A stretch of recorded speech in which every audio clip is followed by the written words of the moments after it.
Bonjour à tous et soyez les bienvenus. En Côte d'Ivoire, un conseil des ministres va se tenir aujourd'hui au palais présidentiel dans la commune du Plateau. Cette réunion sera dirigée bien entendu par le président de la République, Alassane Ouattara. Dans nos prochaines éditions, plus de détails. Toujours en Côte d'Ivoire, Ibrahim Koulibaly Kuibiert hier devant les journalistes. Le président de la commission électorale indépendante, la CEI, a longuement expliqué le processus de parrainage. Rencontre organisée par l'Union nationale des journalistes de Côte d'Ivoire, l'UNJCI. Le point dans le journal de 13 h. La France, aux côtés de la Côte d'Ivoire pour l'organisation du scrutin présidentiel du 31 octobre prochain. Paris offre en effet à Abidjan 130 millions de francs CFA. Cette enveloppe va permettre à la commission électorale indépendante, la CEI, de réussir sa mission. Les explications dans ce reportage de Éric Goré. Cet appui financier de la République française est de 130 millions de francs CFA. Il s'inscrit dans la réalisation du projet d'appui aux élections en Côte d'Ivoire, initié par le Programme des Nations Unies pour le développement, PNUD.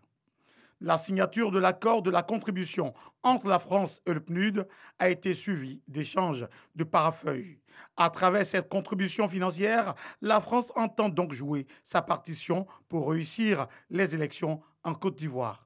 C'est en poursuivant sur cette voie que nous parviendrons à l'objectif que nous nous sommes tous fixés, l'organisation d'élections transparentes, libres et justes, arbitrées par un organe électoral indépendant, compétent et impartial.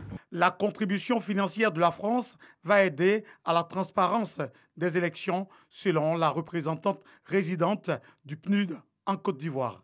Cette contribution de la France, d'un montant d'une valeur de 200 000 €, sera essentiellement affectée au renforcement du mécanisme de traitement et d'acheminement des résultats électoraux en vue du renforcement de la transparence et de la crédibilité des opérations de vote, gage du respect de l'expression de la volonté du peuple dans le choix de leurs dirigeants. La signature de cet accord a eu lieu au siège du PNUD au Plateau en présence du président de la commission électorale indépendante, CEI. Votre don est le bienvenu. Il vient à point nommé parce que bientôt nous allons commencer tout ce qui se rapproche du scrutin qu'on appelle les opérations électorales. En nous aidant, vous aidez le peuple ivoirien, vous aidez la paix qui est si fragile dans notre pays et qui est en même temps nécessaire pour la survie de notre nation. La date de l'élection présidentielle est fixée au 31 octobre 2020. Les Ivoiriens qui figurent sur la liste électorale auront la responsabilité de choisir leur candidat en toute indépendance. L'actualité hors de chez nous avec la célébration aujourd'hui des 60 ans d'indépendance du Burkina Faso. En effet, le 5 août 1960, Maurice Yaméogo a proclamé l'indépendance de la République de Haute-Volta, qui deviendra bien sûr le Burkina Faso.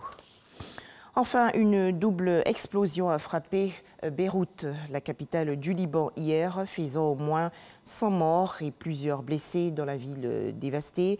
Le Liban appelle à l'aide internationale. Réuni d'urgence, le Conseil supérieur de la défense a déclaré que les déflagrations étaient dues à l'explosion de 2750 tonnes de nitrate d'ammonium dans le port. Merci de nous avoir suivis. 13 h, le journal.